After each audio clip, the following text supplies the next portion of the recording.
All right, Neko Mulally, welcome to the Downtime Podcast Ultimate Bike Check. We've got one of the, if not the most hotly anticipated bikes of the year, the Frameworks, what are we calling it? Don't really have a name. Okay. I've got all my files say NMDH200 or 205. Yeah. It's a Neko Mulally downhill 205 mil travel. But yeah, this is I call it Prototype 0 Plan B because the low pivot was Plan A. Uh-huh. But yeah, I don't know. Maybe to be in the bike industry, I need a name with more pizzazz to it. We'll be all right. We'll stick with what we've got. Well, let's work our way through the bike. Start at the front. So you're on the Fox 40. Different offset options. What have you picked? Yeah, I've not messed with it much with this bike just because I've got a lot of experience on this fork. They offer a 58 offset, a 52 offset, which is what I'm running, and a 46 or 48, one of the two. But I noticed like running the further offset, it feels like the wheel turns more for the input to steering. Okay. And it feels to me like the front end wants to push and kind of understeer a little bit. And then running the shorter offset feels like you kind of run wide in corners. Like for the natural input to the bike, you don't change enough direction. Yeah. So to me, 52 on a downhill fork feels the most natural. Yeah. I think you can get used to a lot of things pretty quick. A few runs or even just a few turns, and you can kind of recalibrate your steering. But I find 52, and that's what most of the World Cup guys run as well. Okay. I think it's pretty common. So 52 feels like a good offset to me. Yeah, good stuff. Santa Cruz Reserve wheels, Factor hubs. Yeah, so running the Reserve DH rims, I just find them to be really predictable and compliant. And honestly, I've ridden these things for 4 months now through all my off-season testing and the races I've done, and haven't broke a single one. That's important to me, is to have a reliable, durable wheel set that also is compliant enough to get grip. And riding a downhill bike at downhill speeds, and I weigh 185 pounds, so a bigger guy. The carbon rims feel like they're really precise to me. And these ones don't feel like your wheels are made of concrete. Like they have some give to them, and they feel really smooth on the trail. Aluminum rims feel like they're always somewhere between perfect and broken, and carbon rims are only ever perfect or broken. Yeah. And like I said, I haven't broken any of these yet. And just having a rim that's you don't have to worry about, that's always perfectly straight and reliable, is I don't know, it's definitely adds something for me. So they obviously spent a lot of time on these when they were developing them with Syndicate. They had engineers going to every World Cup, and they're race proven. They've won a lot of races, and that's important to me. Good, yeah, that makes sense. And you're on the Maxxis Rubber DHR2s front and rear at the moment. What drives that choice? Is that just your kind of go-to? Yeah, I'd say the DHR2 is my go-to tread from Maxxis. I'd say like more than 80% of the time, that's what I'll use. It works really well across a variety of terrain. Shorties are awesome mud tires. I'd say probably the best mud tire there is. For real mud. Some of the other brands have a tire that you can use in intermediate conditions as well, whereas the Shorty is really a mud tire and penetrates the mud really well. Asagai's a nice tire in the front on loose over hard pack situations, like the west coast of the US. It feels pretty good. Yeah. Any situation that's dry and gravelly, I find that tire, you can lean it really far before it breaks loose. It has a lot of lean to it. So in some situations, I like the Asagai. But the other tire that surprised me was the Dissector. I've raced that in Costa Rica both weekends in deep dust. Yeah. And the tire penetrates dust really well, is super predictable, and rolls really fast. It's a high rolling tire. Yeah. And I thought by looking at it, I might not like it because I didn't really love the High Roller 2, which had a similar profile with a pretty big open channel in the side. That tire just felt to me like the side knob wasn't supported enough. It was very on-off. Yeah.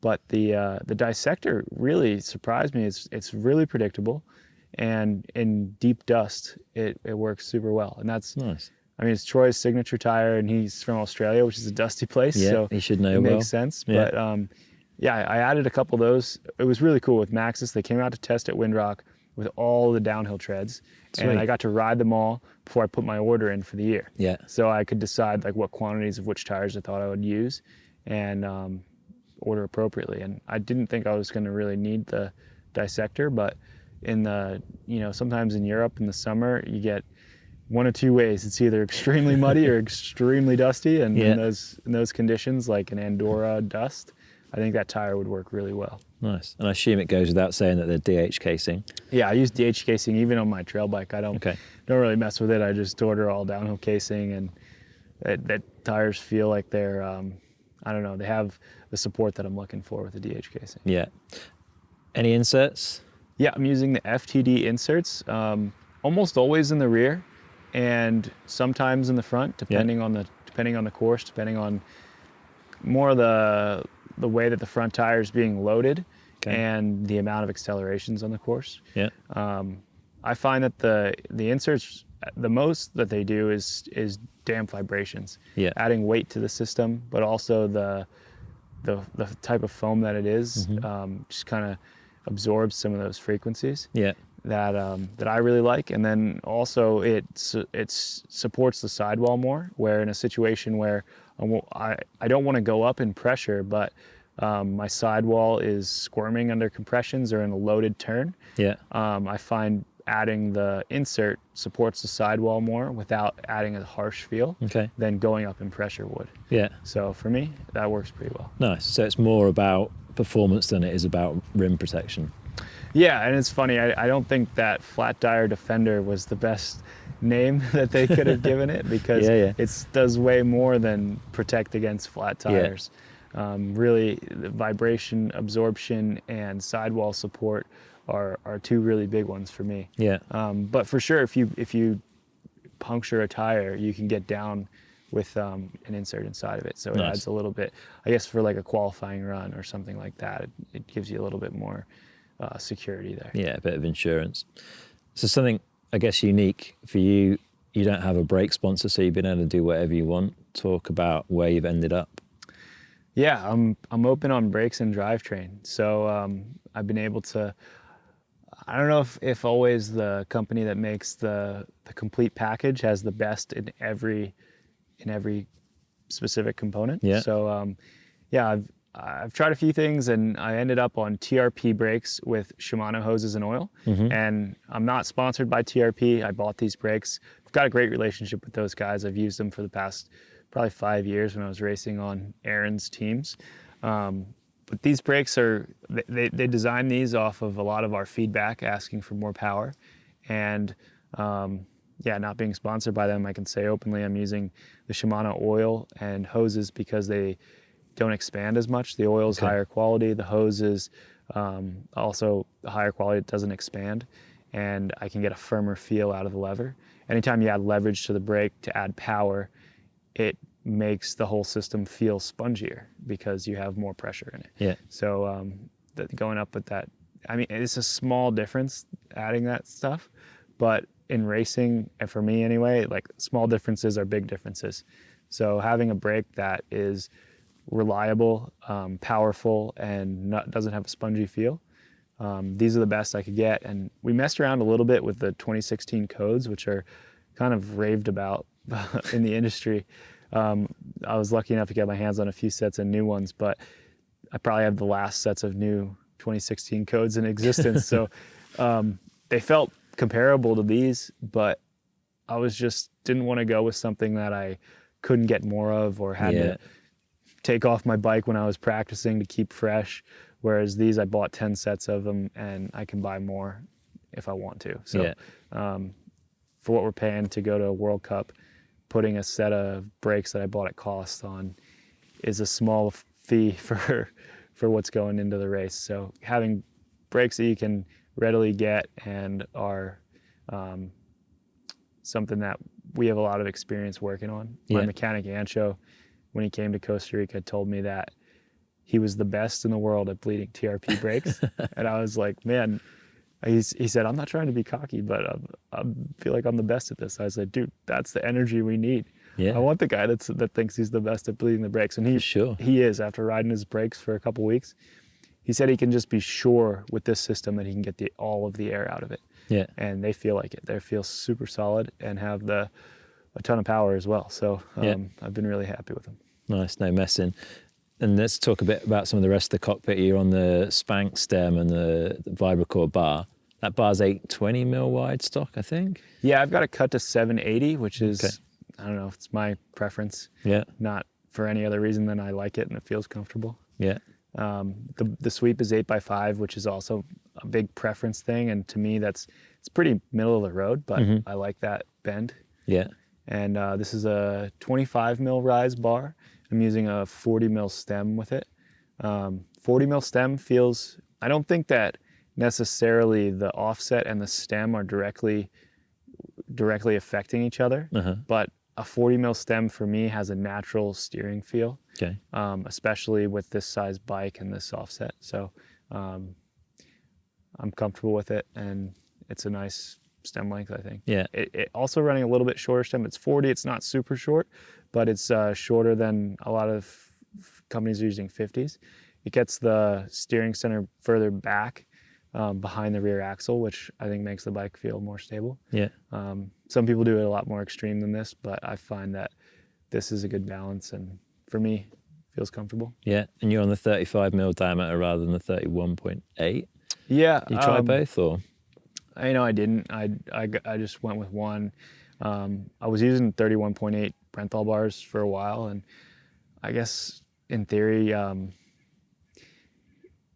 people say that the 31.8s are more compliant, but I really don't think so. When you can make the bar diameter wider, you can make the wall thickness thinner. Yeah. So you should really be able to get the desired flex that you want out of either diameter. Yeah. And I guess in theory with the 35 mil bar, you can get a lighter handlebar with the same strength and the same flex. So I think there's a lot more things to worry about in your handlebar diameter. For sure. So I just wanted to go with the same on all my bikes. Yeah. And grips, ODI? Yeah, these are the ODI Elite Pro grips. I'm pretty sure it's Curtis Keen's signature grip from back in the day. I've been using it since it came out. I think it was 2013 or so. But it's super comfortable grip. Before that, I used the ODI Half Waffle. Yeah. It's really similar. This one just has a little bit of padding on top and uses one clamp instead of two. And on the end, it has a little lip on the end of the bar. So it's kind of like a spot that you can rest your hand on and you can feel the edge of your handlebar. Yeah. Yeah, these are just my preference of grip. And ODI, they have such good compounds for their grips. Kind of like some tire companies like Maxxis has got their compound down where it's really hard to be replicated. ODI has that with grips, and I've never ridden any other grips that feel as good as ODI grips do. Nice. And you've got their number board as well, or their number board holder. Yeah, that's really nice for racing. It keeps the cables clean, and you can stick the number board on with two-side tape. So yeah, really nice thing for people who are putting number boards on bikes. Yeah, and there's a mechanic's touch here of some Velcro soft side out around the cable. What's the thinking there? Yeah, so Ancho put a lot of Velcro on different areas where the cables would contact the frame just to keep it quiet. Okay. I think mechanics take a lot of pride in having a quiet race bike. They don't want their bike to be going down the hill making any noise. So yeah, just to make the bike sound quieter. Cool. Suspension then, we won't go into the detail of clicks and spaces and stuff too much because everyone's different, but how would you describe like how you like it, how you get set up? I'd say for me, predictable is the main thing.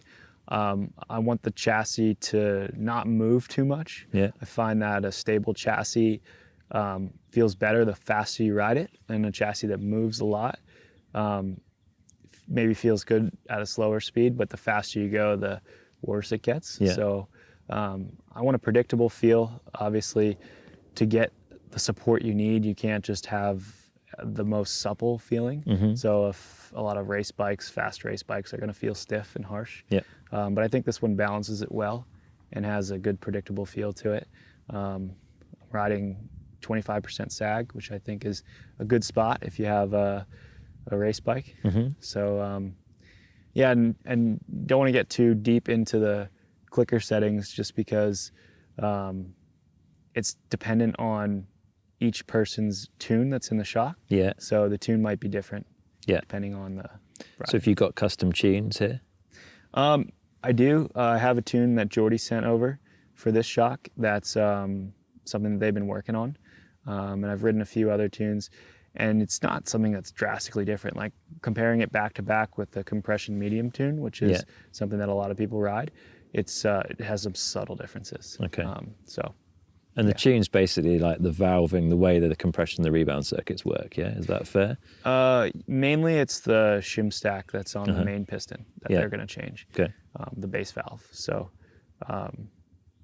just affects the oil flow slightly, and the range of your clicker adjustments is adjusted, I guess, to one side or the other. Yeah, got you. Okay.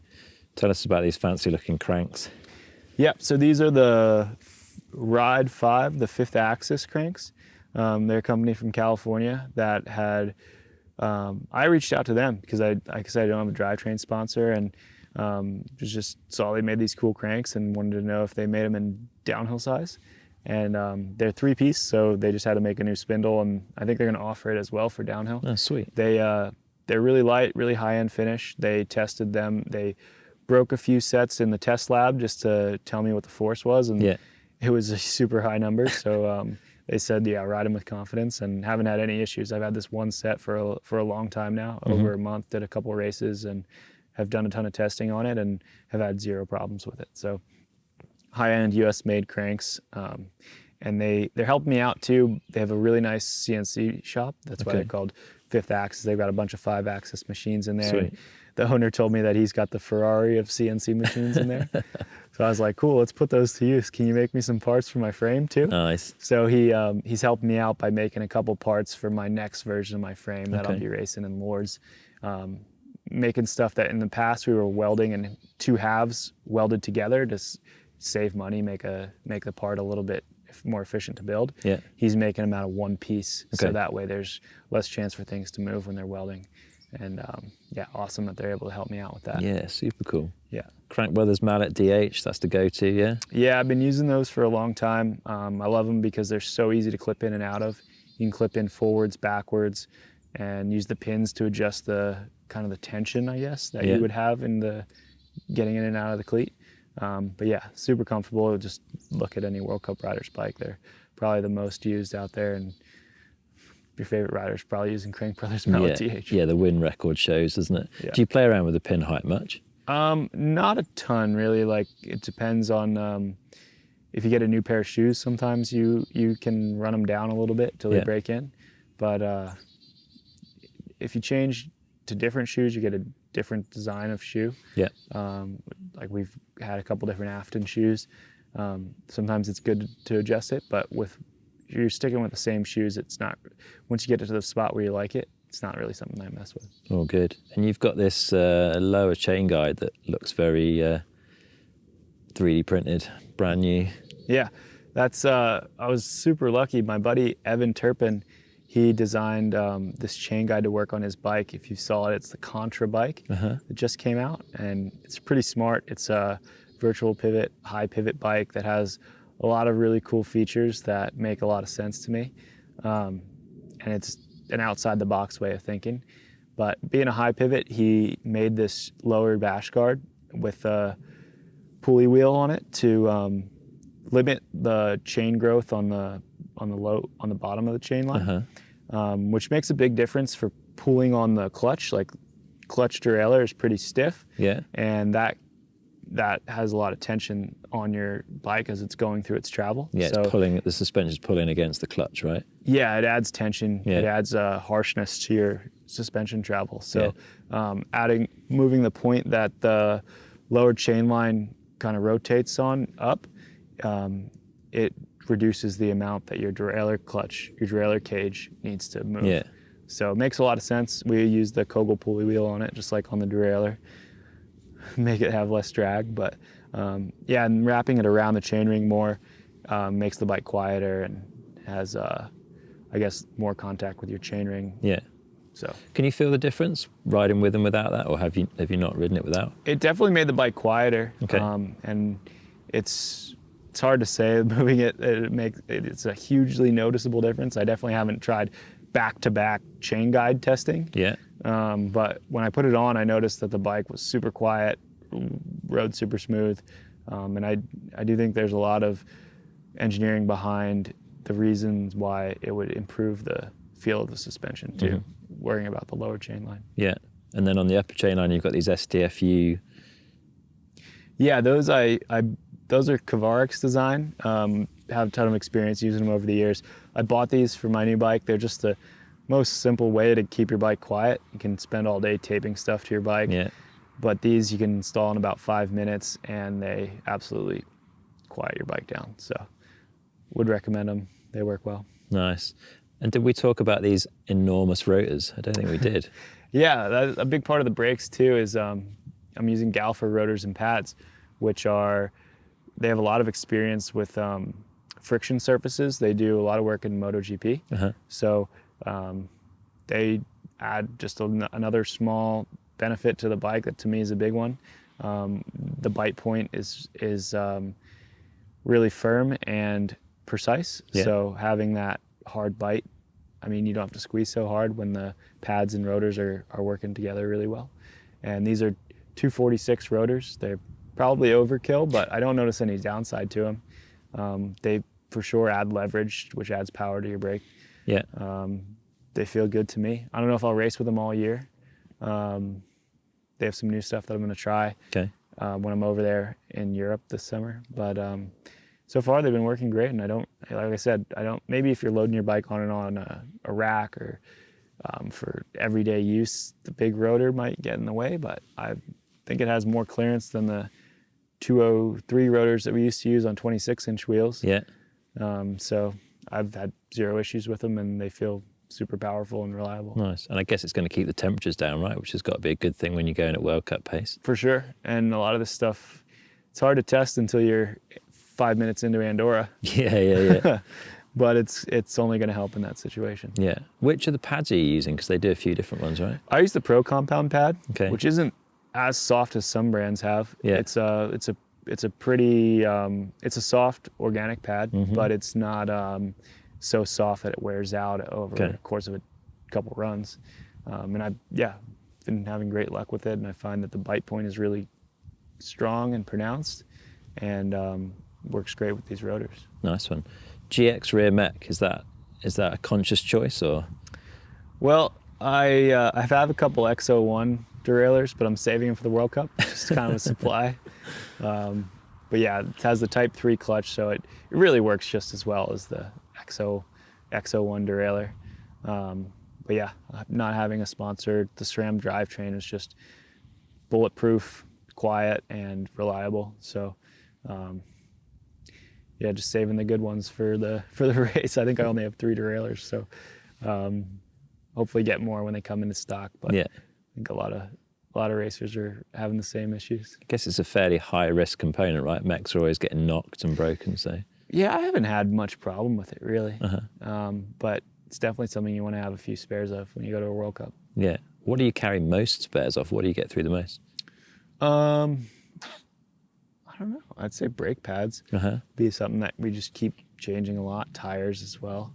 The wearable items. Yeah. I haven't really had much. On these bikes, I was bending a lot of shock bolts, upper shock bolts. So have a ton of extra shock bolts, but hopefully Cascade's making the link on my race bikes for this year. I'll have a new version of this frame in a couple weeks that I'll be racing in Lourdes. And yeah, they'll fix that by making the bolt span a smaller distance. Okay. So it'll be stronger, but been a lot of shock bolts. I really haven't needed to replace a whole lot on these bikes. Just being picky, keeping the rotors and pads fresh helps a lot, makes the brakes feel better. And then keeping tires fresh too, which kind of have to be a little bit, you have to conserve them at this time because there's not unlimited stock. A lot of the tires that we're getting for the season are coming over on a boat and they're not here yet. So Max has sent me some out of the US stock to have to get through this first couple races. Nice. And should be good after that, but yeah, really just the wearable items and stuff that I'm replacing. Fair play. Anything we've missed on the bike? It's funny to mention, but the seat on the downhill bike, Spank, I reached out to them because they had the sweep bar and the length stem that I wanted. Yeah. But they wanted me to use the seat, and I said that my whole program was based around using my ideal setup of the components that I'm using. Yeah. So I didn't, not that the seat matters on a downhill bike, but I didn't want to say this is my favorite seat if it was uncomfortable or for people that are trail riding. But I tested it and it worked. It's the most comfortable seat I've ever used, honestly. And I think it's pretty cheap. It's like 60 or 80 bucks. So it's an affordable seat. Yeah. And I was warming up at the race in Costa Rica. We had to spin around. There wasn't any warm-up bikes down there. So I just rode around on this flat parking lot, and I was thinking to myself, I was pedaling my downhill bike for like 30 minutes. Man, this seat feels so comfortable, which is funny, but yeah, I use it on my trail bikes, and I think it's the Spank 220 seat, which is, I would highly recommend that. Nice. Yeah, it's pretty thin. There's not much to it, hey? Yeah, it's a really nice looking seat and super comfortable. Yeah. I'm using WTB sealant. They have a new sealant out, ammonia free. That super reliable, doesn't dry out. Seals up to, they say 6 mil holes. Haven't had any torn tires. So I really haven't got any flats. So can't say I've tested it, but been really happy with the performance of the sealant so far. It seals up the tires like first try overnight. Don't lose any pressure. Nice. So good stuff there. I'm using Kogel bearings in my wheels, which I think, in a downhill race, it's a time trial.